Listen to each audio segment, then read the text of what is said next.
નેતા જેવા માણસ શરીમત માણસ એમાં નબળું અમારી જેવું કોઈ પ્લેનમાં બેહવા ન ગયો. હવે તમે જોવો તો ખરા કેટલા એના ગુંજામાં નાણું આ તે એસી અને વિદેશની જાત્રાઓ કરે, વિદેશમાં એના કાંઈ કોન્ટેક્ટ ધંધો કરતા હોય. લંડન જતું હતું પ્લેન. ઓહો, એમાં એક વ્યક્તિ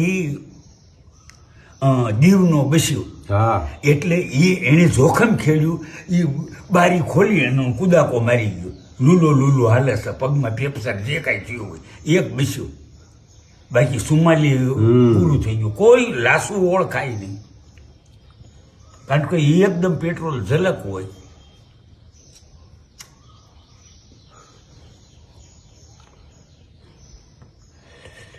એટલે સોના જલાભાઈ માણસ 1 લાખ લીટર પેટ્રોલ હતું. હા, 1 લાખ લીટર.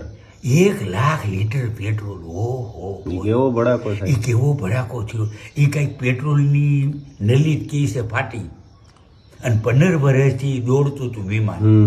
ને કે એમાંય 2 એન્જિન હોય, 2 પાયલોટ હોય.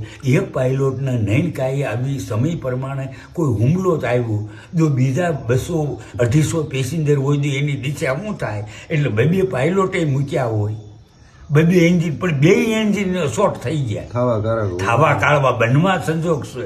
અને વળી તમે જેવા કે હું અમેરિકામાં જાઉં, મને કે બાપા જ્યાં ડૉક્ટર લાઈન ભણતા હતા, ડૉક્ટરો હતા, બપોર વિશે 1 વાગ્યે ખાવા બેઠા હતા, ત્યાં 3જા માળ 6ઠા માળ એમાં ઠોક્યું, એવું ઉડતું. એ ધાર્યું તો ન રહી, એટલે એ પૂરા થઈ ગયા.